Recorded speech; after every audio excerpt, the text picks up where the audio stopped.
Astaghfirullah. Qala Allahu azza wa jalla ya ayyuhalladzina amanu taqullaha haqqa tuqatih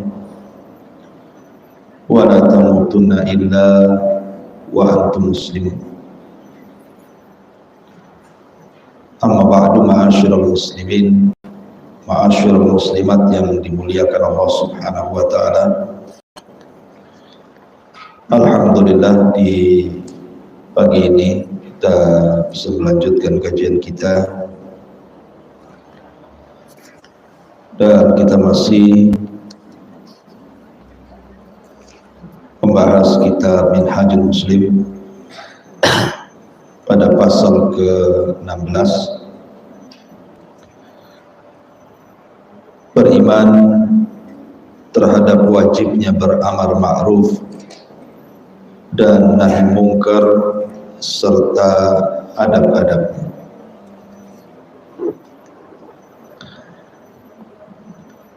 Di dalam Al-Quranul Karim,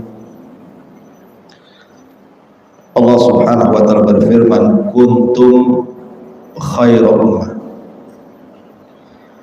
ukhrijat linnasi ta'muruna bil ma'rufi wa tanhauna 'anil munkari wa tu'minuna billah. Kalian adalah umat terbaik yang dikeluarkan untuk manusia, menyuruh kepada yang ma'ruf dan mencegah dari yang munkar, serta beriman kepada Allah Subhanahu wa ta'ala. Ayat ini adalah ayat yang mendasari tentang pentingnya al-amru bil ma'ruf wa nahyu 'anil munkar. Dan itulah yang menjadikan perbedaan antara umat Islam dengan umat-umat yang lainnya. Terbedakannya umat Islam dengan umat yang lainnya, umat Islam ini adalah umat yang tidak membiarkan kemungkaran dan senantiasa mengajak manusia kepada kebaikan. Dan itu banyak dalam Al-Quranul Karim tentang perintah demikian. Di sini sebutkan dalam surah Al-Imran ayat 104, wal takum minkum ummatun yad'una ilal khairi wa ya'muruna bil ma'rufi wa yanhauna 'anil munkari wa ulaika humul muflihun. Dan hendaklah ada di antara kalian orang-orang yang beriman, sekelompok umat yang menyuruh kepada kebaikan dan mencegah dari yang mungkar. Kemudian juga Allah Subhanahu wa ta'ala berfirman dalam surah Al-Hajj 41, alladzina in makkannahum fil ardi wa aqamus salata wa atuz zakata wa amaru bil ma'rufi wa nahaw 'anil munkar, yaitu orang-orang yang jika kami teguhkan kedudukan mereka di permukaan bumi, niscaya mereka menegakkan salat, menunaikan zakat, dan mengajak manusia kepada yang ma'ruf dan mencegah dari yang munkar. Dan begitu juga dalam surah At-Taubah 71, kemudian juga surah Luqman 17 menceritakan tentang nasihat Luqmanul Hakim kepada putranya. Dan Luqman Al-Hakim itu seorang budak, tetapi Allah Subhanahu wa ta'ala memuliakan bukan karena orang itu merdeka, karena budak juga bisa jadi mulia. Tentu yang membedakan kemuliaan itu bukan permasalahan merdeka atau perbudakan, tidak, tetapi ketakwaan dia kepada Allah Azza wa Jalla. Dan salah satu nasihat Luqman kepada anaknya adalah, ya bunayya aqimis salata wa'mur bil ma'ruf wanha 'anil munkar wasbir 'ala ma asabak. Wahai anakku, dirikanlah salat dan suruhlah manusia mengerjakan yang baik dan cegahlah dari yang munkar. Kemudian bersabar terhadap apa yang menimpa dari musibah itu kepada. Bahkan di dalam surah Al-Maidah 78-79, bagaimana Bani Israel itu dilaknat, khususnya orang-orang Yahudi, karena mereka meninggalkan pekerjaan mulia ini. Lu'inal ladzina kafaru min bani Israil ala lisani Daud wa Isa ibn Maryam dzalika bima asaw wa kanu ya'tadun kanu la yatanahawna am munkarin fa'alu labi'sa ma kanu yaf'alun. Telah dilaknat orang-orang kafir dari Bani Israel atas lisan Nabi Daud dan lisan Isa putra Maryam. Apa penyebabnya? Karena mereka durhaka dan selalu melampaui batas. Mereka satu sama lain tidak melarang dari yang mungkar yang mereka lakukan. Sesungguhnya amat buruklah apa yang selalu mereka perbuat. Lihat bagaimana akibat orang meninggalkan perbuatan mulia ini, mengajak manusia kepada kebaikan dan mencegah dari kemungkaran, sebab laknat turun kepada mereka. Lebih jelas lagi Allah mengatakan dalam surah Al-A'raf 165, falamma nasu ma dzukkiru bi anjayna alladhina yanhauna 'anis su' wa akhadna alladhina zalamu bi adabin ba'isin bima kanu yafsukun. Tatkala mereka melupakan apa yang diperintahkan kepada mereka, kami selamatkan orang-orang yang melarang dari perbuatan mungkar, dan kami timpakan kepada orang-orang zalim siksaan yang keras disebabkan mereka selalu berbuat fasik. Dari sini ayat-ayat ini jelas sekali memerintahkan kepada kita untuk senantiasa mengajak manusia kepada kebaikan dan mencegah kemungkaran. Bahkan sebab laknat dan azab itu karena seseorang meninggalkan perbuatan ini. Adapun dari hadis Nabi SAW juga banyak, di antaranya di sini Nabi memerintahkan, man ra'a minkum munkaran falyughayyir bi yadihi fa in lam yastati' fa bi lisanihi fa in lam yastati' fa bi qalbihi wa dzalika adhaful iman. Barang siapa di antara kalian melihat sebuah kemungkaran, maka rubahlah dengan tangannya, artinya dengan kekuasaannya. Kalau tidak mampu dengan lisannya, kalau tidak mampu maka dengan hatinya, walaupun itu selemah iman. Bahkan Nabi juga mengatakan, la ta'muranna bil ma'ruf wa la tanhauna 'anil munkar aw la yushikanna Allahu an yab'atsa 'alaikum iqaban minhu summa tad'unahu fala yustajabu lakum. Kalian harus beramar ma'ruf dan mencegah dari yang mungkar, atau kalau tidak dilakukan maka Allah hampir-hampir akan menurunkan azab atas kalian, lalu kalian berdoa kepadanya dan tidak dikabulkan. Subhanallah. Sebab tidak dikabulkan doa adalah meninggalkan perbuatan mulia ini, mengajak manusia kepada kebaikan dan mencegah dari kemungkaran. Bahkan lebih tegas lagi, Rasul mengatakan, ma min qaumin 'amilu bil ma'asi wa fihim man yaqdir an yunkir 'alaihim falam yaf'alu illa yushiku an ya'ummahumullahu bi adabi min indi. Tidaklah satu kaum melakukan kemaksiatan, sedangkan di antara mereka ada yang mampu mengingkarinya namun tidak dilakukannya, maka Allah akan timpakan azabnya kepada mereka semua tanpa terkecuali. Kenapa demikian?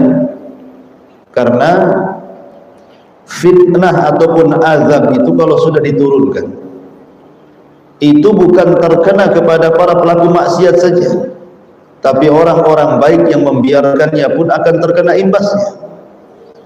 Makanya Allah mengatakan, wattaqu fitnatan la tusibanna alladziina zalamu minkum khassah.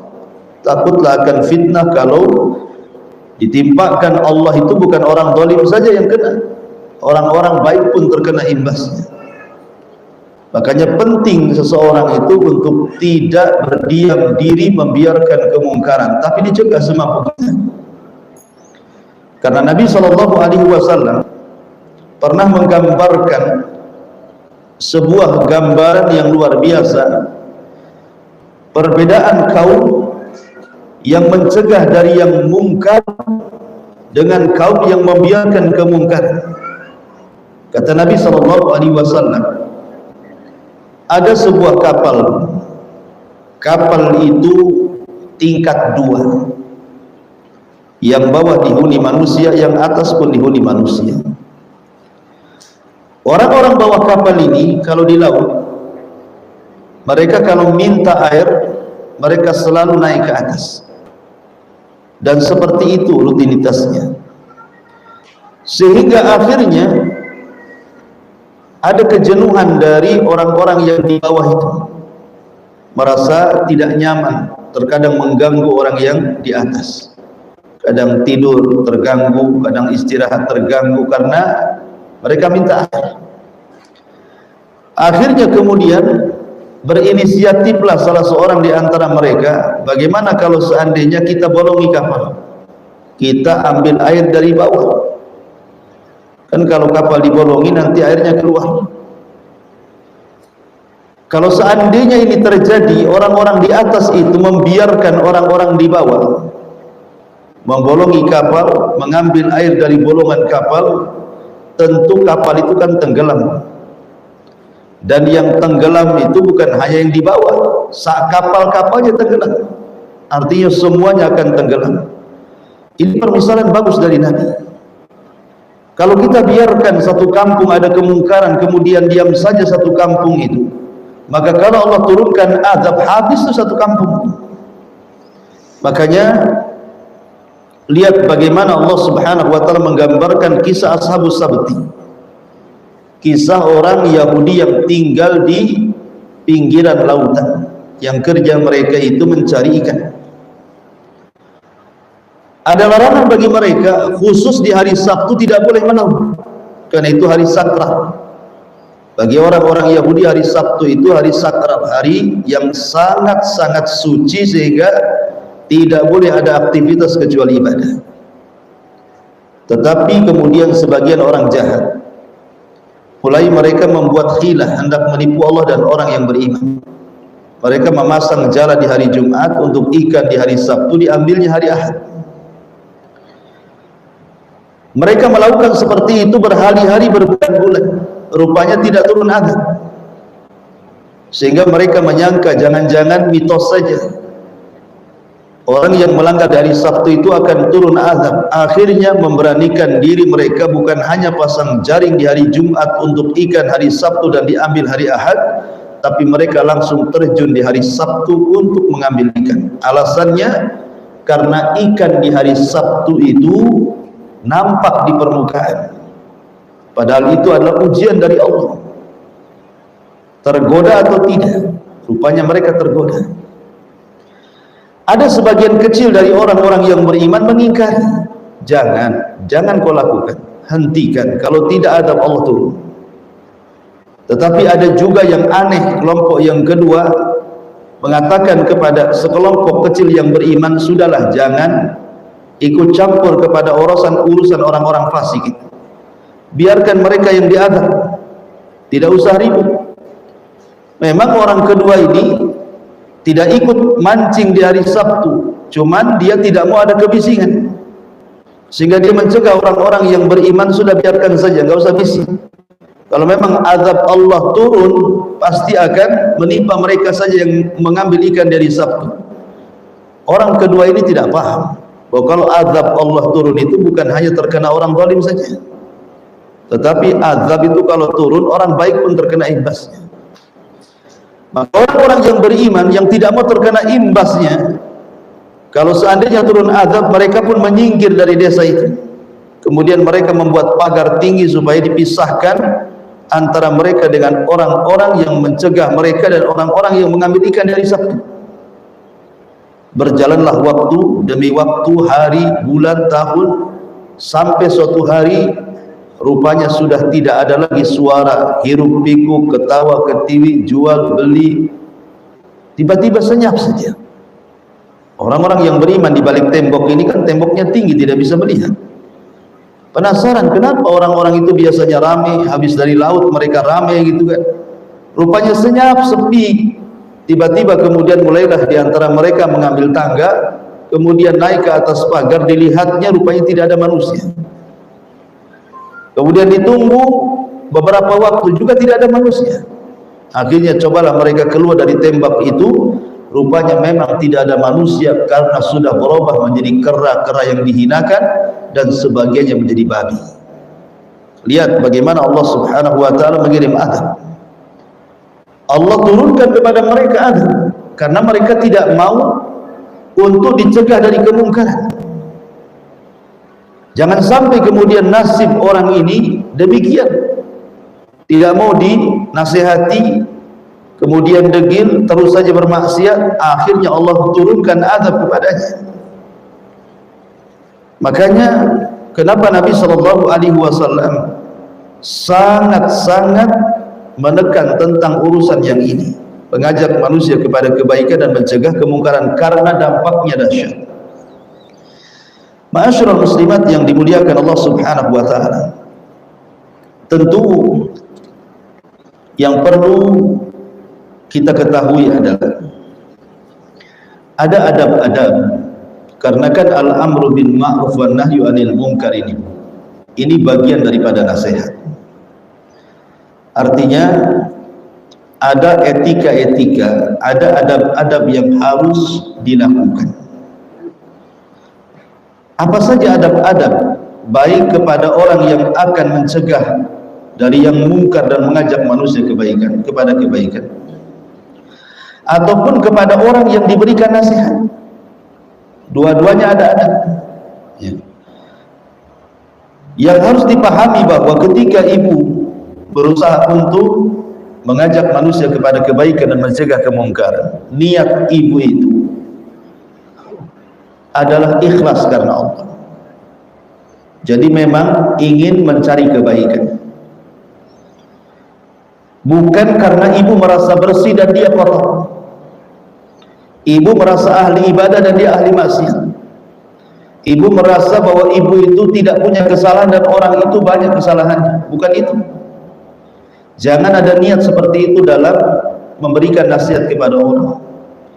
Tetapi ketika ibu hendak memberikan nasihat itu terdorong karena sayang, terdorong karena cinta, terdorong karena kasih sayang dan kasihan kepada orang itu. Jangan sampai orang itu terus di atas kemaksiatan. Itu yang harus ditanamkan bagi orang yang hendak memberikan nasihat.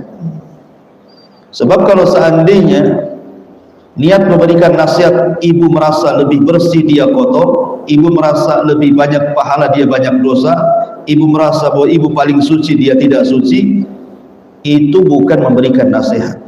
Biasanya nanti jatuhnya bukan nasihat, jatuhnya adalah penghinaan. Karena ibu merasa tinggi dia rendah. Dibedakan menghina dengan memberikan nasihat. Karena ada orang yang kemudian casingnya memberikan nasihat, hakikatnya sedang merendahkan. Jadi jangan sampai itu niatnya. Jadi betul-betul karena Allah Subhanahu wa taala ingin memperbaiki diri dan orang lain supaya tidak turun azab Allah kepada mereka dan kepada kita. Lalu apa saja yang perlu dipahami tentang masalah nasihat ini? Yang pertama, nasihat itu sebuah ibadah. Tidak perlu diminta, karena ini ibadah. Jangan ibu memberikan nasihat itu kalau diminta saja, kalau nggak diminta ya diam saja. Bukan. Nasihat itu mengajak manusia kepada kebaikan dan mencegah dari yang mungkar, itu sebuah ibadah. Saya melakukan ini karena ibadah, bukan karena apa-apa. Saya melakukan karena ingin dapat pahala. Ini yang pertama. Kemudian yang kedua, nasihat itu mengacu kepada Al-Quran dan kepada sunnah Nabi SAW. Jadi betul-betul yang dinasihatkan itu tidak keluar dari Al-Quran dan tidak keluar dari sunnah Nabi SAW. Tidak salah memberikan nasihat. Kemudian juga terkadang nasihat ini tidak mesti harus terang-terangan di hadapan manusia. Nasihat itu sifatnya khufiyah, kata ulama. Kalau itu sifat individu, maka sembunyi-sembunyi. Karena terkadang memberikan nasihat di hadapan orang ramai kepada satu orang, itu bisa membuat malu, membongkar aib.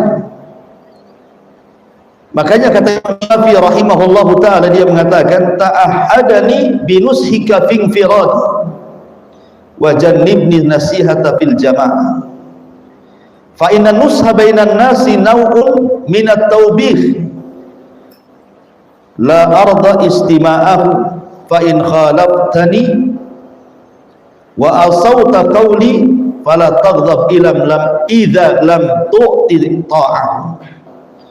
Kata Imam Syafi'i rahimahullahu ta'ala, sebaiknya kalau engkau memberikan nasihat, berikanlah nasihat secara perorangan. Artinya sembunyi-sembunyi, jangan di hadapan orang. Dan jauhi nasihat itu di depan manusia, kata Imam Syafi'i. Karena nasihat di hadapan manusia itu terkadang bukan dalam bentuk nasihat, tapi terkadang taubih. Kita sedang menjelek-jelekan dia. Yang terkadang orang yang dinasihati itu tidak mau didengar, karena itu aib dia. Bahkan terkadang tidak akan masuk, justru dia marah. Makanya penting nasihat itu. Coba ibu ajak ngopi, ajak makan, undang, senangkan dulu, baru ngomong ya. Jangan kemudian ibu ketemu kawan yang bermasalah, pas pula di warung kopi, kapan lagi berjumpa dengan dia, tunggu saya turun dulu. Tiba-tiba ibu kemudian marah-marah di situ. Ibu sedang marah apa sedang nasihati orang? Jadi nasihat itu harus khufiyah, diam-diam, ibu sama orang yang akan dinasihati saja. Kemudian juga diantara adabnya adalah an-nasihatu bil-lin. Nasihat itu dengan lembut, cari kata-kata yang baik. Kan kata-kata itu kan banyak, Bu, ya. Dalam bahasa Jawa itu ada kalimat-kalimat yang lembut, ada yang tengah-tengah, ada yang kasar, kan ada pilihan kata. Di bahasa Sunda juga sama, orang Padang juga sama, Alor juga sama. Hampir semua daerah itu kan ada level-level bahasa. Maka ambillah bahasa-bahasa terbaik, pilih kata, diksi yang bagus gitu kan, supaya orang yang diberikan nasihat itu menjadi lembut hatinya. Sebab kalau seandainya kasar, memberikan nasihat dengan marah-marah gitu ya kepada orang itu, sudah kata-katanya tidak dipilih, asal keluar saja, perangainya saja menakutkan, marah. Maka Allah mengatakan, fabima rahmatin minallahi linta lahum walau kunta faddan ghalidhal qalbi lan faddu min hawlik. Kalau engkau keras gitu ya, tidak memilih diksi kata-kata yang baik, maka mereka akan lari, bukan dapat nasihat, ketemu pun tak mau. Makanya penting sekali, masyarul muslimat yang dimuliakan Allah Subhanahu wa ta'ala. Lihat Nabi SAW ketika ada orang Arab Badui kencing di masjid.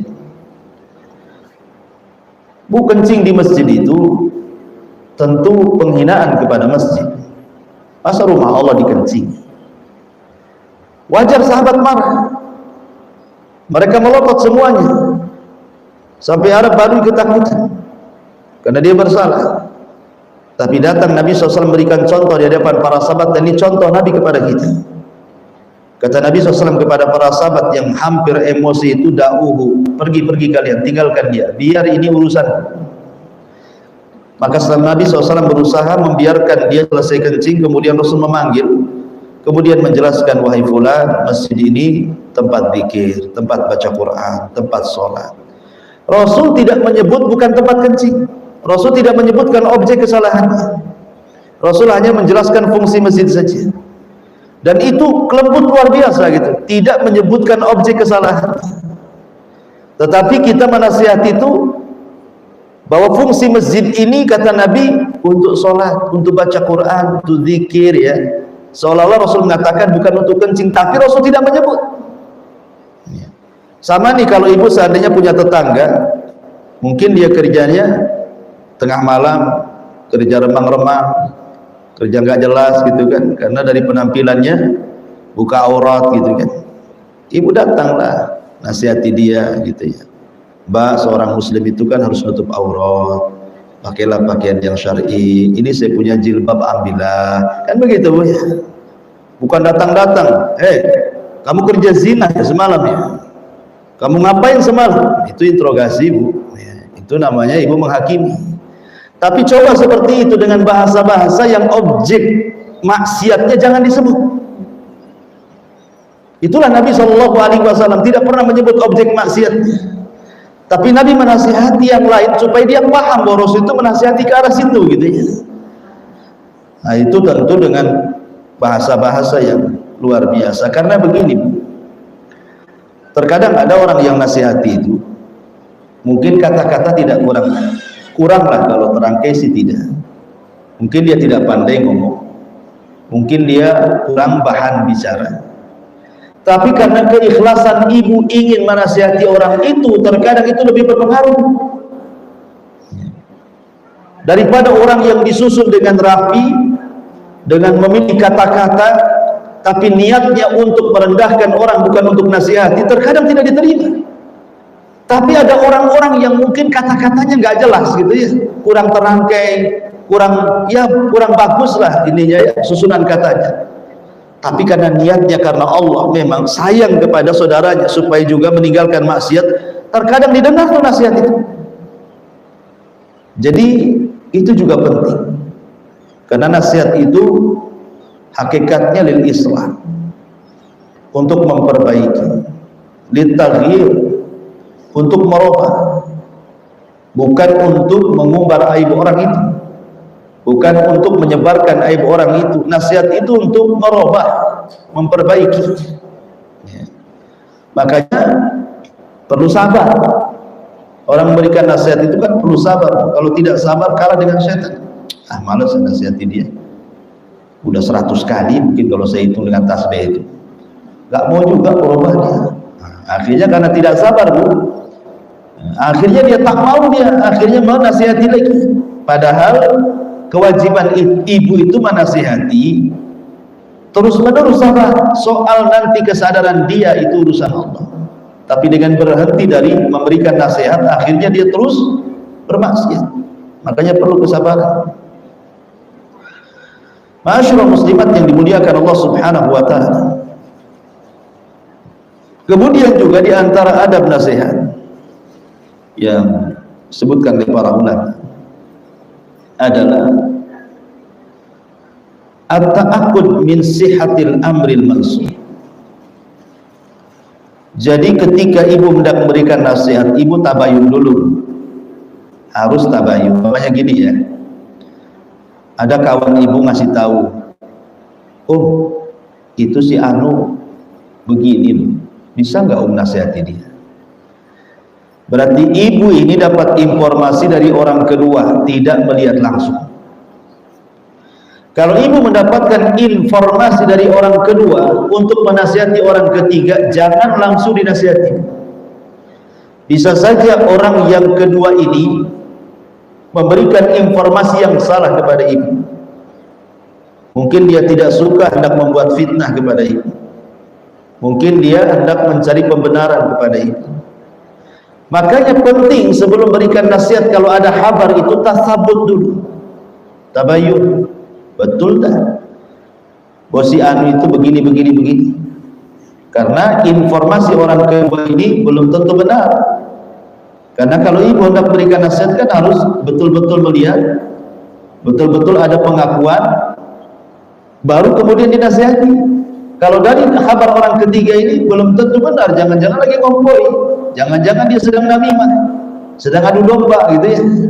Makanya perlu tasabbuh. Karena nanti malu sendiri ibu. Ketika ibu sudah nasihati dia, nanti dia ngomong, kamu kok nasihati saya dituduh begini-begini. Emangnya kamu dapat informasi dari siapa? Dari si Anu katanya. Ya. Si Anu siapa? Ya si Anu katanya. Gak benar itu, saya tidak pernah melakukan seperti itu. Kan malu sendiri Bu, kan? Karena tidak tasabbuh tadi, gak yakin lagi yang berikan nasihat, main lempar saja. Maka itu penting adab nasihat itu ta'akud min sihatil amri. Harus betul-betul diteliti dulu, dicari dulu masalahnya, betul gak dia melakukan atau tidak.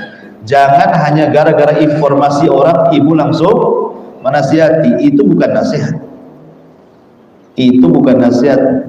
Ibu sedang menyebar fitnah dari orang kedua. Ma'asyiral muslimat yang dimuliakan Allah Subhanahu wa taala. Makanya kemudian penting sekali bahwa memberikan nasihat itu betul-betul bisidqi wal amanah, dengan kejujuran dan juga dengan amanah. Rasul mengatakan kafa bil mar'i kadiban an yuhadditsa bikulli ma sami. Cukuplah orang itu dikatakan berdosa kalau dia menyampaikan apa saja yang didengarnya.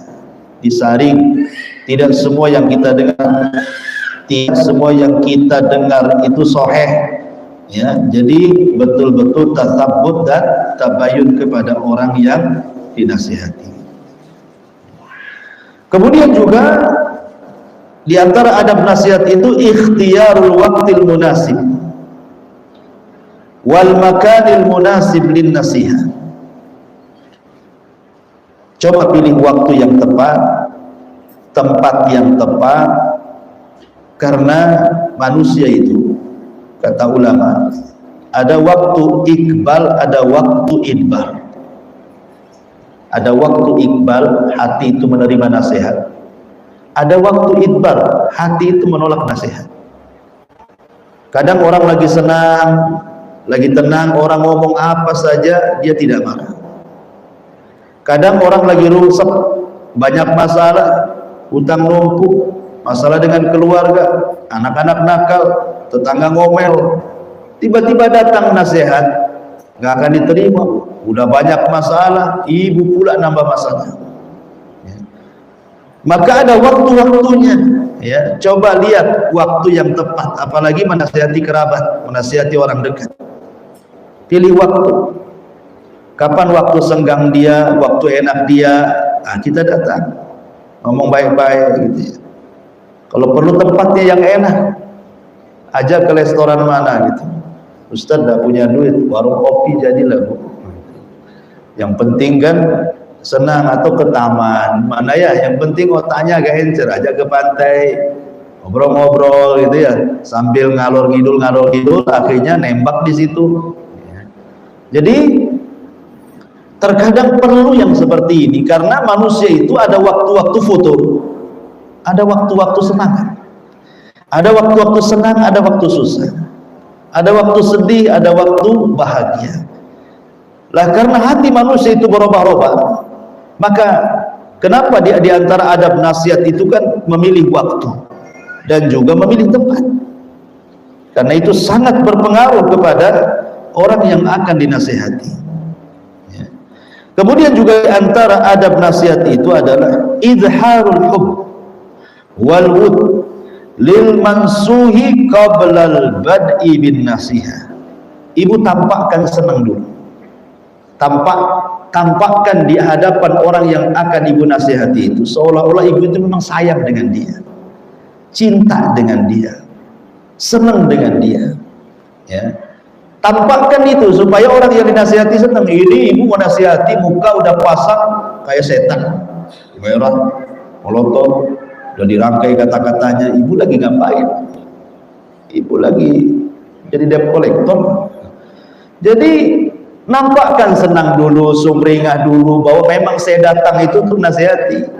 Karena dengan menampakkan kecintaan kita kepada orang yang akan dinasihati, menampakkan kasih sayang kita kepada orang yang akan nasihati, belum ngomong saja sudah terpengaruh orang itu. Ibu belum ngomong tuh, orang itu sudah terpengaruh. Tapi kalau tidak ditampakkan rasa itu, Bu, udah ngomong 1 jam saja ibu ditinggal mungkin sama orang itu. Makanya penting ya dalam adab nasihat itu, tampakkan cinta sayang kepada orang yang akan dinasihati.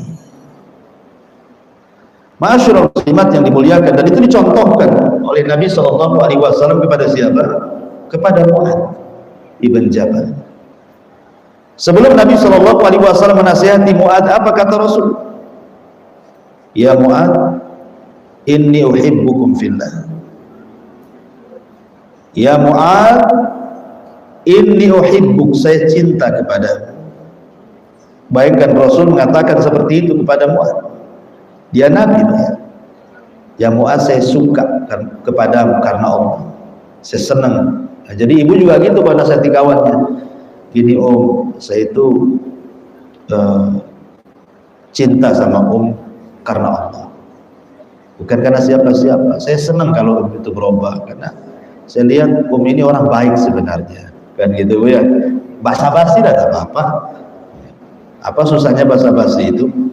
Supaya dia senang dulu, angkat dulu, ya, besarkan hidungnya dulu, kembangkan dulu, jadi baru kemudian ibu nasihati pelan-pelan. Ya.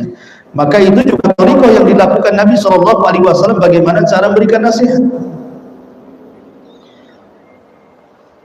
Kemudian juga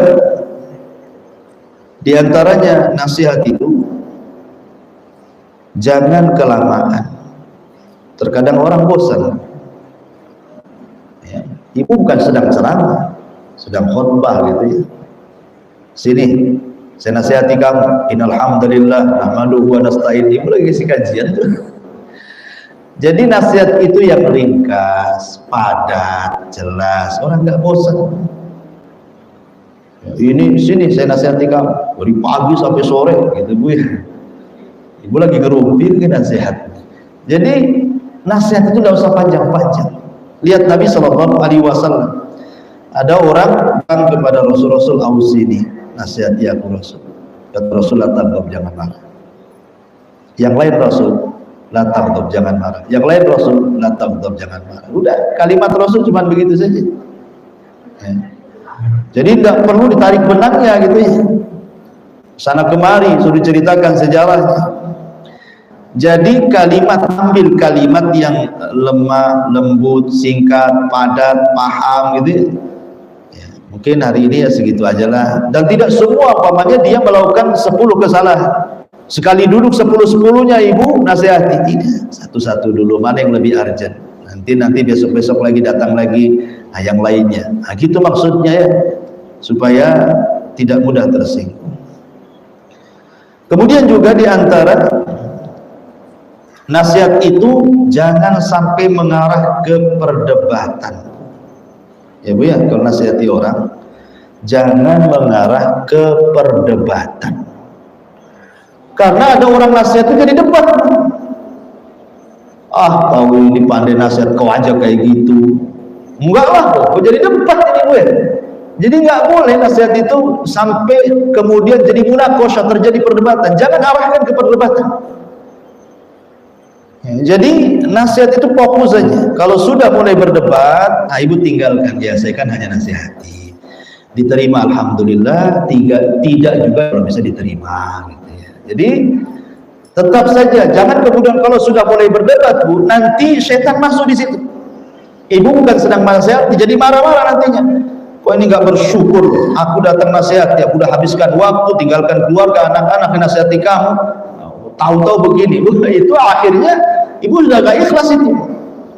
Jadi kalau sudah mulai debat-debat, tinggalkan ya. Maka ini penting, jangan sampai nasihat itu mengarah kepada perdebatan. Kemudian juga di antara adab nasihat tubuh, ibu kalau nasihati orang itu kayak ibu ngomong di cermin. Ibu ambil cermin, ibu ngaca di situ. Kira-kira cantik nggak ibu tuh? Jadi ibu ngaca seolah-olah ibu sedang nasihati orang yang dikaca tuh. Jadi kalau nasihati orang seolah-olah ibu sedang menasihati diri sendiri. Dan itu akan lebih terasa gitu ya. Karena ibu tidak merasa lebih cerdas, lebih bersih, lebih ahli ibadah, lebih banyak pahala dibandingkan orang yang nasihati. Karena hakikatnya ibu sedang menasihati orang. Dan harus jelas nasihati itu. Sebab kalau seandainya ibu tidak jelas menasihati, itu sama ibu bercermin dengan cermin yang buram. Ibu nggak nampak dan ibu di cermin itu. Jadi harus jelas gitu ngomongnya. Kamu ini ngomong apa sih, ngalur ngidul, saya nggak paham. Jadi jangan sampai dia ngomong begitu, harus jelas gitu ya.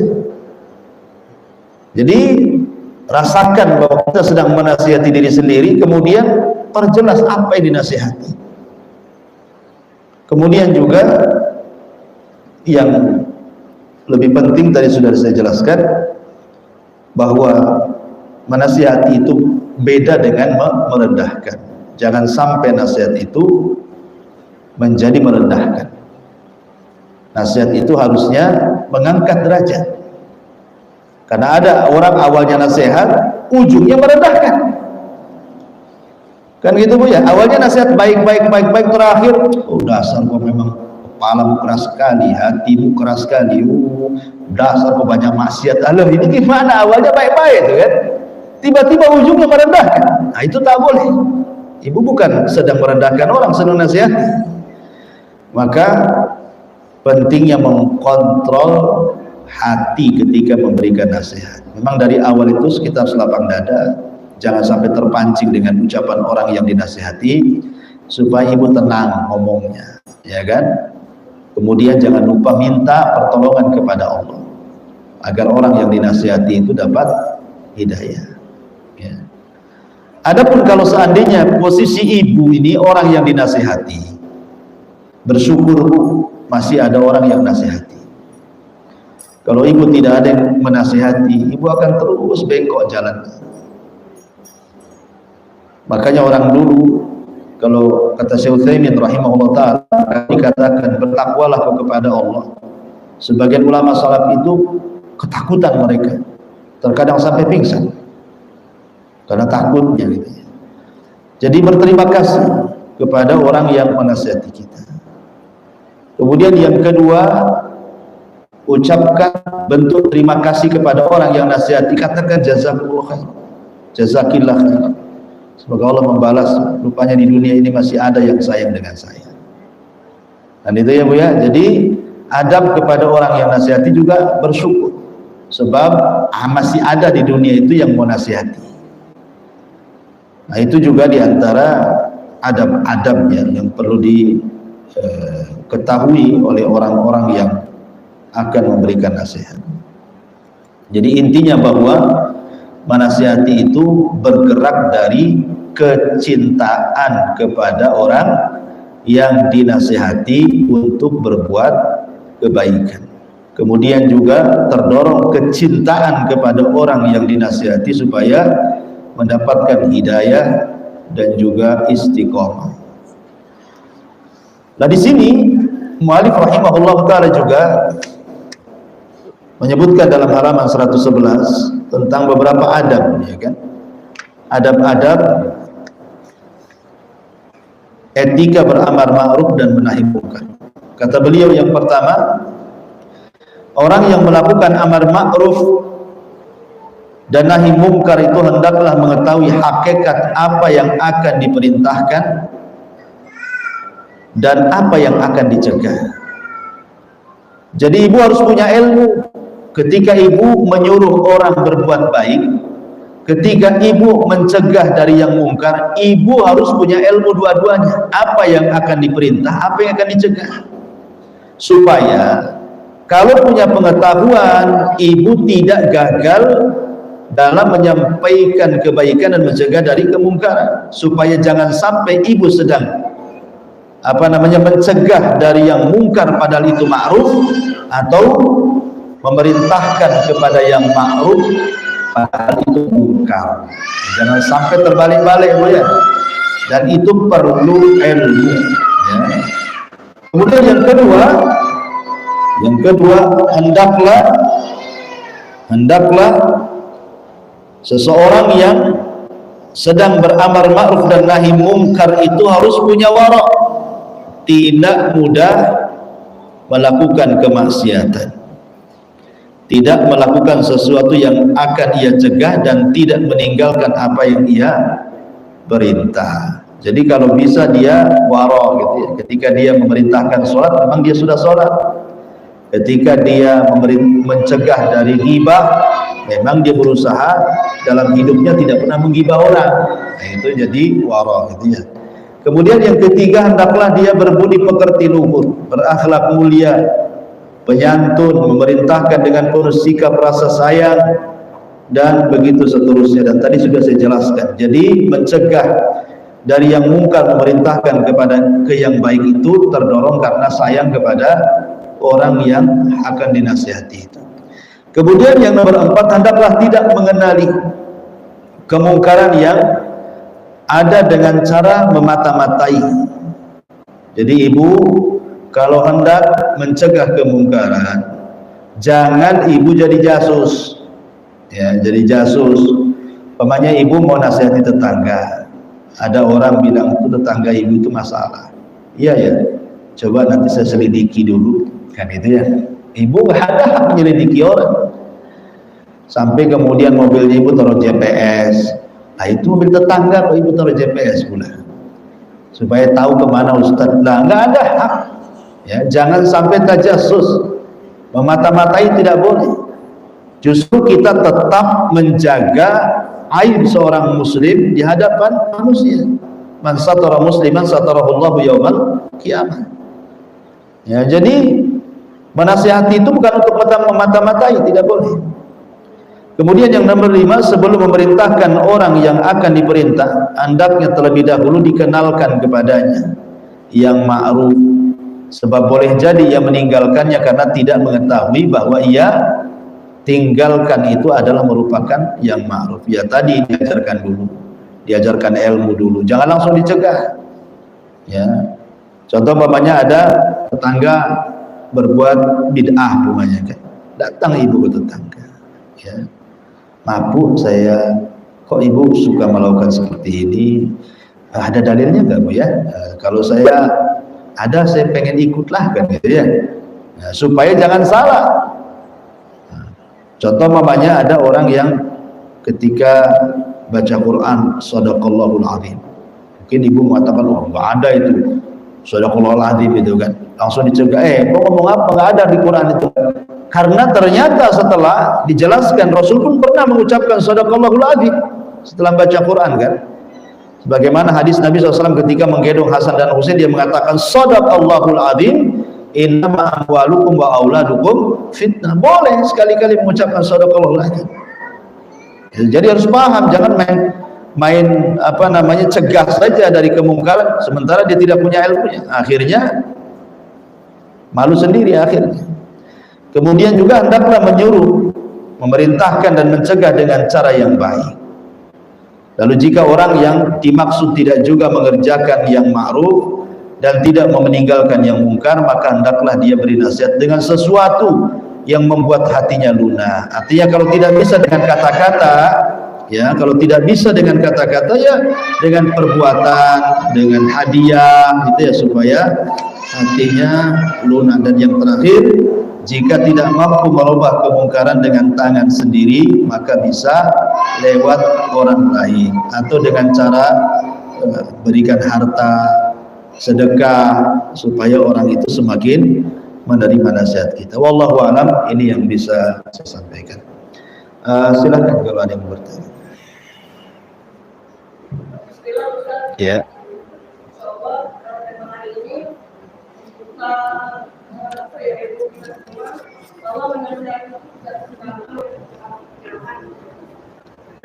yang sedikit kalau politik kadang kita ingin menasihati orang biasa, apalagi keluarga gitu. Dan nyatanya memang terjadi di pusat dengan ada ini kita nggak pakai ada ini, ternyata mereka tidak menerima itu nasihat dari kita. Apakah kita terus menasihati atau seperti Yudho iya, tetap Bu harus menasihati ya. Kalau dulu-dulunya karena tidak punya ilmu kemudian main hantam, main bicara karena tidak sabar pengen berubah dengan cepat pada hidayah milik Allah kan itu.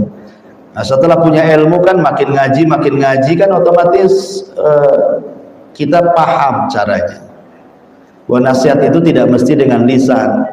Ya, nasihat itu mungkin dengan hadiah, dengan pendekatan akhlak, dan tidak harus spontanitas hari itu kita nasihati, hari itu berubah kan tidak bisa juga. Karena hidayah itu kan milik Allah. Terkadang ada yang diuji, seperti Rasul juga pernah diuji. Pamannya Abu Thalib dinasihati sampai meninggal, dia tidak masuk Islam. Yaitu memang hidayah milik Allah. Tapi minimal tugas kita sudah selesai.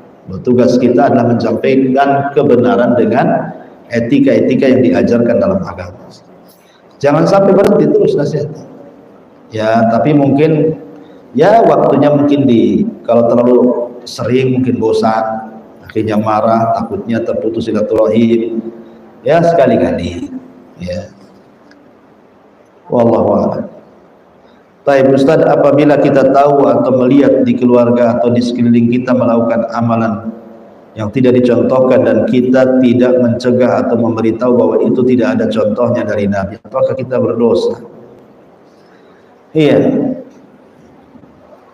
Dalam Al-Quran Allah mengatakan ku anfusakum wa ahlikum nar. Jagalah diri kalian dan keluarga kalian dari api neraka. Menunjukkan bahwa pertama kali dakwah itu kepada siapa? Kepada keluarga kan, sebelum kepada orang lain. Maka ibu harus mencegah, jangan sampai kemudian ada di antara keluarga kita terus melakukan seperti itu sampai wafat. Apa ibu nggak kasihan?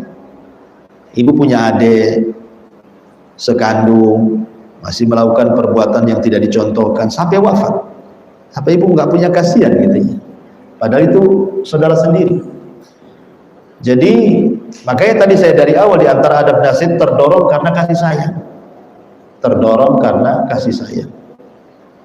Oleh karena itulah maka sudah sebaiknya selayaknya ibu cegah. Apakah berdosa? Iya, ibu bisa berdosa kalau membiarkan. Minimalnya ibu sudah menyampaikan walaupun sekali dua kali. Supaya kewajiban ibu sudah terlaksanakan. Karena boleh jadi dia melakukan seperti itu karena belum ada yang nasihati. Ya. Kalau ibu tidak sanggup memberikan nasihat kan sekarang sudah ada YouTube, kirim sajalah YouTube di grup keluarga kan artikel kan ibu ya, biar mereka baca, mereka mendengar. Allah.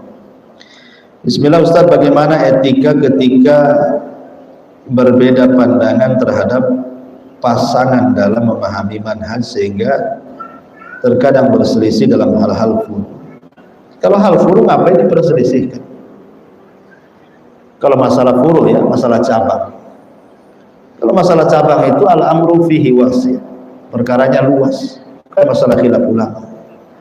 Tapi kalau seandainya khilafnya sudah bukan cabang lagi, tetapi memang masdarnya, masdar akidah, masdar manhaj gitu ya, maka usahakan untuk sabar. Dan ajak terus suami itu supaya mulai belajar lagi ya. Dan bagaimana posisi seorang istri ya, lihat dia kesalahannya fatal atau tidak suami. Kalau sampai kemudian kepada menjerumuskan kepada kesyirikan yang Allah tidak akan ampuni gitu ya, umpamanya suaminya sudah suka datang ke dukun, suka nyimpan jimat, itu kan sudah menyimpang. Ya, ibu terus nasihati, janganlah bang, pakai jimat-jimat ini. bagus kasihkan saya lah duitnya daripada beli jimat tuh. Jadi kalau sudah nampak ke arah-arah penyimpangan yang parah, ya dinasihati sebagai pasangan, jangan diam saja. Bagaimana etika di tengah masyarakat lingkungan sekitar yang berbeda madhab dan manhaj? Apakah lebih baik menjauh atau berbaur? Berbaur. Ibu berbaur kemudian disakiti dan ibu sabar, itu lebih baik dibandingkan ibu sendiri tidak disakiti orang dan ibu bisa bersabar. Mau sabar dari apa hidup sendiri? Ya, jadi kata Rasul, kalau ibu berbaur tiba-tiba ibu disakiti dan ibu bersabar, itu lebih baik daripada hidup sendiri di tengah hutan.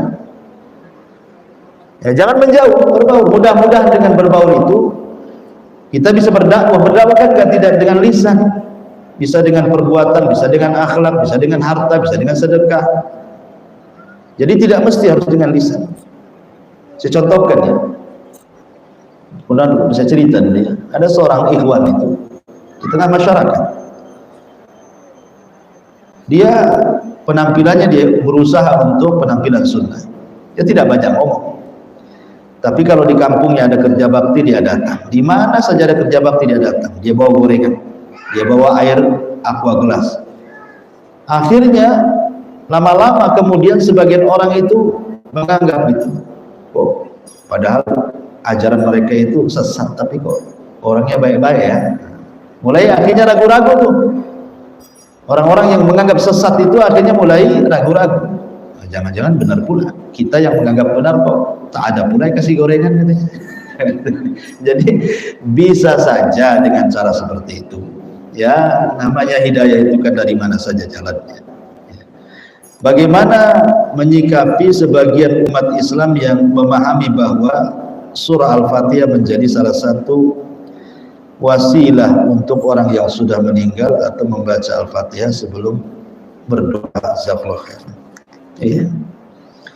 Ya, alhamdulillah. Ketika kita menyikapi perbedaan di masyarakat, maka kita harus berlapang dada dan dewasa. Harus dibedakan perbedaannya di mana. Perbedaannya dalam masalah apa? Kalau dalam masalah fikih furu'iyah, contohnya masalah kunut, ulama juga berbeda pendapat. Imam Syafi'i boleh kunut, Imam Ahmad tak boleh. Kenapa ribut gara-gara kunut?